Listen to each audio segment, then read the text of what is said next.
नमस्कार, माझं नाव प्रतिभा विलास भांगे, विशेष साधन व्यक्ती डायट पुणे। 21 दिव्यांग प्रकारामध्ये आपण विविध दिव्यांग प्रकार पाहतो। त्याच्यामध्ये एक प्रकार पाहणार आहोत, सिकल सेल आजार। अर्धचंद्राकृती लाल रक्तपेशींचा रोग। सिकल सेल जे दिव्यांगत्व आहे त्या दिव्यांगत्वाला सिकल सेल ॲनिमिया असंही संबोधलं जातं। तर या सिकल सेल आजाराचे दोन प्रकार पडतात, ते कोणते तर AS टाईप आणि SSS टाईप असे हे दोन प्रकार सिकल सेल आजाराचे पडतात।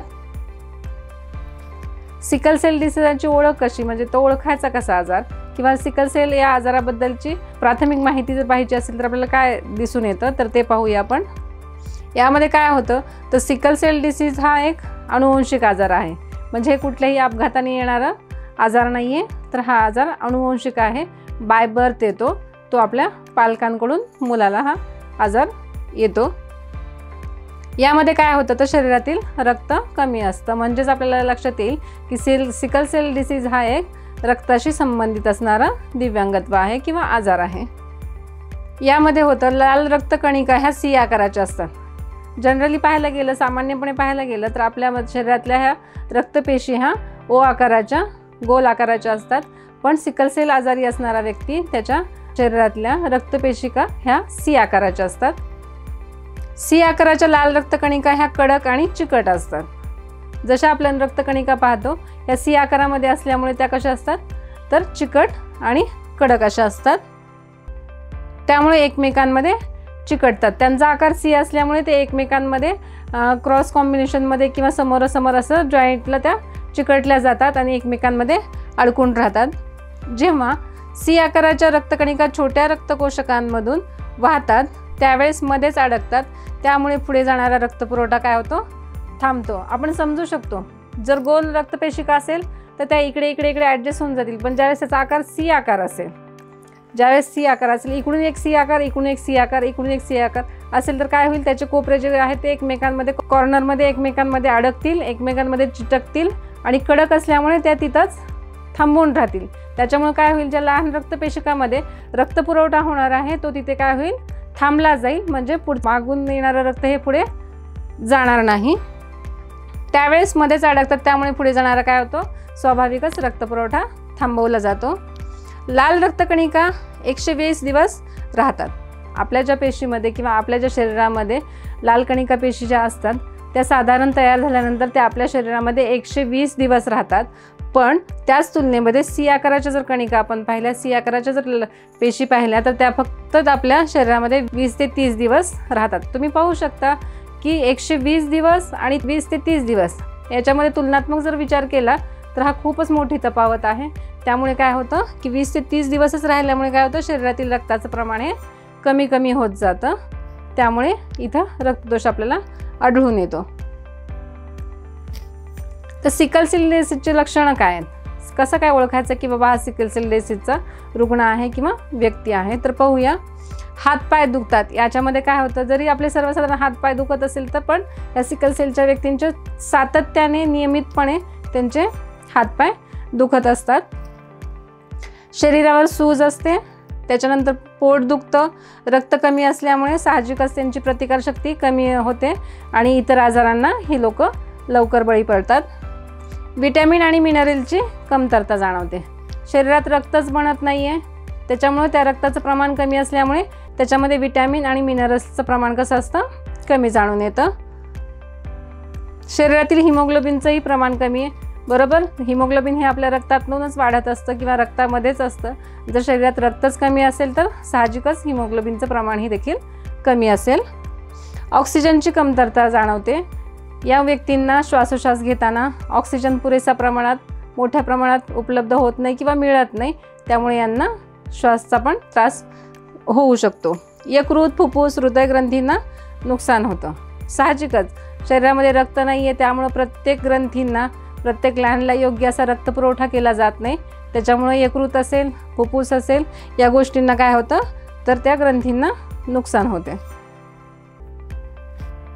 आपण पाहू शकतो, जसं आपण म्हटलं की नॉर्मल रेड ब्लड सेल कसे असतात आणि सिकल सेलचे ब्लड सेल्स कसे असतात। पाहू शकता आपण, आपले जे नॉर्मल ब्लड सेल्स आहेत ते गोल गोल आहेत, त्याच्यामुळे त्यांचा रक्तपुरवठा अतिशय व्यवस्थित होऊ शकतो, पण सिकल्ड जे सिकल झालेले आहेत, ज्या C आकाराच्या पेशी झालेल्या आहेत त्या कशा दिसतील, अशा. त्याच्यामुळे ह्या इथं अडकू शकतात, त्या इकडे अडकू शकतात. इकडून एखादा सेल असेल तर तो एकमेकांना अडकून येतात. आणि त्या ह्या सिकल सेलच्या सेल्स कशा असतात, सी आकाराच्या असतात, पण त्या कडक पण असतात, चिकट पण असतात. त्याच्यामुळे ते एकमेकांमध्ये अडकून राहतात.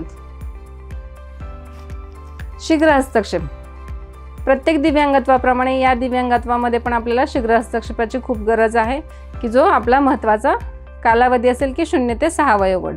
0 ते 6 वयोगटामध्ये आपण मुलांचं लवकरात लवकर निदान करून त्याच्यावरती उपचारात्मक उपाय केले गेले पाहिजे, की जसं वैद्यकीय डॉक्टरांची मदत घेणं, तज्ज्ञ डॉक्टरांशी सल्ला घेणं, अनुवंशिकता घरात कोणाकोणाला होतं याच्याबाबत तपासणी करून घेणं, त्याच्यावरती काय उपचार करता येतील याच्याबाबत सगळी माहिती घेऊन उपचार पद्धती सुरू करणं खूप गरजेचं आहे. त्यासाठी आपण अर्ली इंटरव्हेन्शन सेंटरला लवकरात लवकर भेट देणं खूप गरजेचं आहे. अशा बालकांना शीघ्र हस्तक्षेप देऊन आपण अतिशय योग्य असं सक्षम बनवू शकतो आणि समाजामध्ये सर्वसामान्य व्यक्तींसारखं जीवन व्यतीत करायला मदत करू शकतो. या मुलांची उपचार पद्धती काय आहे, सिकल सेल आजार असणारा किंवा ह्या दिव्यांगत्व प्रकार असणाऱ्या व्यक्तीची उपचार पद्धती काय आहे त्याच्याबाबत आपण पाहूयात. यांना वैद्यकीय उपचार घेऊ शकतो, रक्त भरावे लागते. परत ती समस्या आली की मुलांचं रक्त कमी आहे त्याच्यामुळे आपल्याला रक्त भरावं लागणं साहजिकच आहे. वेदनाशामक औषध उपचार, यांना वेदना कमी करणारा औषध उपचार आपण देऊ शकतो. योग्य आहार, व्यायाम व योगासन असणं खूप गरजेचं आहे. जर योग्य व्यायाम आहार असेल तर ही मुलं सदृढ राहू शकतात. त्याच्यामुळे त्यांना जास्त औषध घेण्याची पण खूप गरज नाही आहे. सकारात्मक दृष्टिकोन व आनंदी राहणं. मला असं काहीतरी वेगळं आहे म्हणून सतत टेन्शनमध्ये राहणं, मानसिक ताणतणावात घरात राहणं, सगळ्यांनी तणाव निर्माण करणं हे खूप चुकीचं आहे. त्याच्यामुळे प्रत्येक मुलांनी, पालकांनीच हे जाणून दिलं पाहिजे की तुला काहीच नाही झालेलं, तू योग्य व्यायाम केला, योग्य आहार घेतला, योगासनं केली, सकारात्मक दृष्टिकोन ठेवला की मी बरंच होणार आहे आणि मी चांगलाच आहे, मला काहीच नाही झालेलं. त्याच्यामुळे 50% आपण तिथेच मात करत असतो की आपण आपलं मानसिक ताण कमी करून सकारात्मक दृष्टिकोन ठेवणं आणि आनंदी राहणं. आणि जिम थेरपी, जिममध्ये ज्या वेगवेगळ्या थेरपी असतात त्या थेरपीने पण आपण आपलं शरीर सदृढ ठेवू शकतो.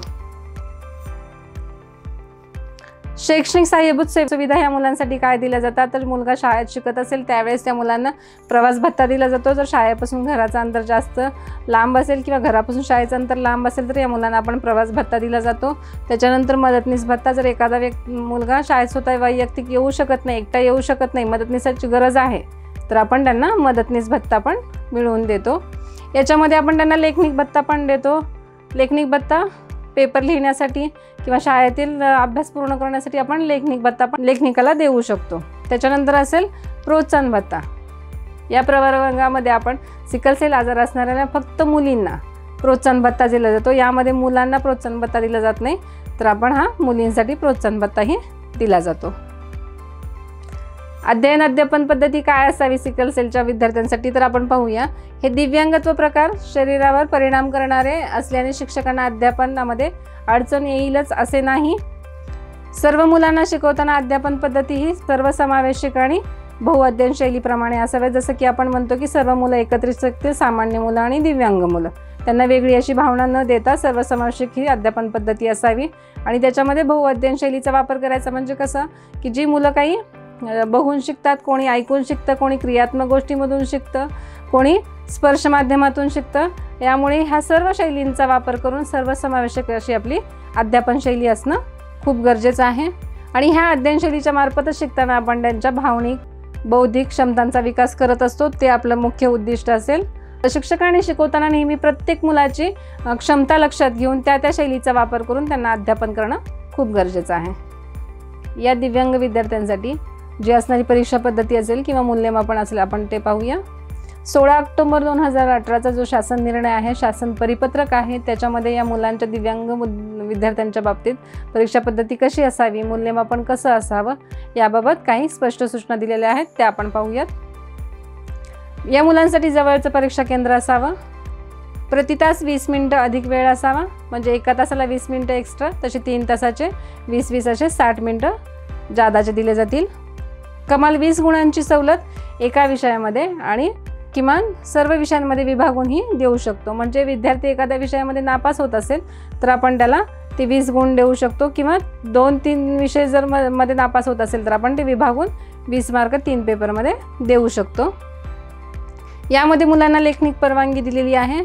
अनुकूल बैठक व्यवस्था पण दिली जाते आणि अनुकूलशील साहित्य आणि उपकरणाचा वापर. परीक्षांमध्ये बसताना या मुलांना विविध साधनांचा, जसं कॅल्क्युलेटर असेल किंवा मोठ्या फॉन्टचा पेन असेल, ग्रिप असणारा पेन असेल, तर अशा विविध साहित्य साधनांचा वापर करण्यासाठी मुभा दिली जाते.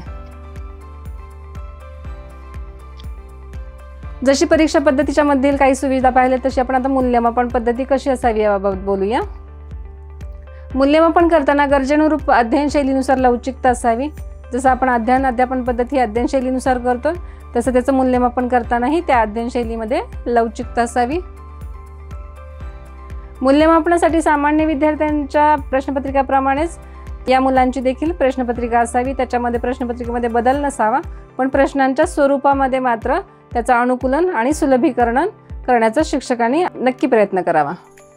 आणि मूल्यमापन करताना अध्ययन शैलीनुसार त्या प्रश्नांचं स्वरूप, अर्थ शिक्षकांनी विद्यार्थ्यांना समजून सांगावा आणि उत्तर मुलगा स्वतः लिहील यासाठी मदत करावी. प्राथमिक शिक्षणाचा हक्क दिव्यांग व्यक्तींसाठी 18 वर्षापर्यंत केला आहे. जसं सर्वसामान्य मुलांना प्राथमिक शिक्षण हे 14 वर्ष वयोगटापर्यंत पूर्ण करायचं आहे, पण दिव्यांग मुलांना हे आपल्याला 18 वर्षापर्यंत ते त्यांचे प्राथमिक शिक्षण पूर्ण करू शकतात.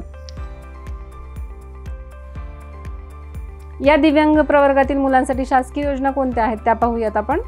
पहिली शासकीय योजना आहे की दिव्यांग व्यक्तींना नोकरींमध्ये 4% आरक्षण आहे. शासकीय नोकरी आहेत. शासकीय नोकरींमध्ये 21 दिव्यांग प्रकारातील प्रत्येक विद्यार्थ्यासाठी, प्रत्येक प्रकारासाठी 4% आरक्षण हे विभागून दिलं जातं. वसतिगृह, कॉलेज या प्रवेशामध्ये या मुलांना 5% आरक्षण आहे. दिव्यांग व्यक्तींना त्यांच्या टॅक्समध्ये करामध्ये सवलत मिळते. तसेच दिव्यांग शिष्यवृत्ती असेल, अपंग कर्ज योजना असतील, व्यावसायिकासाठी आर्थिक सहाय्य असेल, या सर्व योजनांचा लाभ दिव्यांग व्यक्ती घेऊ शकतात. शालांत परीक्षेनंतर शिष्यवृत्ती योजना असेल, ती योजना मुलांना मिळू शकते. विशेष क्रीडा योजना असेल, प्रत्येक मुलामध्ये ही वेगवेगळ्या कला असतात, गुण असतात. तर क्रीडा स्पर्धांमध्ये जर मुलगा उच्च पातळीपर्यंत खेळू शकत असेल तर तो मुलगा राष्ट्रीय आंतरराष्ट्रीय पातळीपर्यंत पण जाऊ शकतो. या मुलांसाठी निरामय हेल्थ सुविधा म्हणून LICची एक पॉलिसी आहे की त्याच्यामध्ये दिव्यांग व्यक्तींना ती पॉलिसी मिळते. संजय गांधी निराधार योजना, यामध्ये संजय गांधी निराधार योजनामध्ये प्रत्येक त्या गावातील तो रहिवासी असेल, त्या तालुका लेवलचा तो विद्यार्थी रहिवासी असेल, जिल्ह्यातील तो व्यक्ती असेल, त्याला संजय गांधी निराधार योजना अंतर्गत पण निधी उपलब्ध होतो.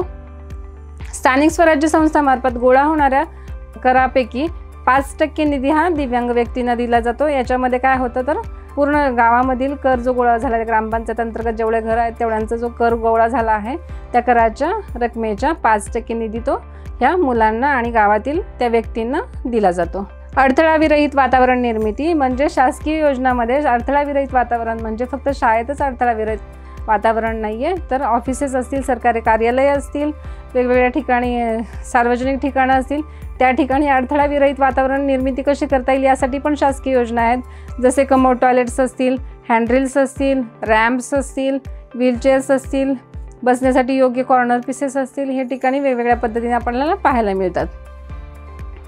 दिव्यांग प्रमाणपत्र व UDID कार्ड ही पण एक शासनाची खूप मोठी योजनाच म्हणता येईल खरं, कारण कुठलाही मुलगा ओळखताना त्याच्याकडे जर UDID कार्ड आणि दिव्यांग प्रमाणपत्र असेल तरच आपण ठामपणे सांगू शकतो की हा विद्यार्थी किंवा हा व्यक्ती प्रमाणित असा दिव्यांग आहे आणि त्या दिव्यांगाच्या प्रमाणपत्रावरती आणि UDID कार्डवरतीच तो विद्यार्थी सगळ्या सुविधा मिळवू शकतो.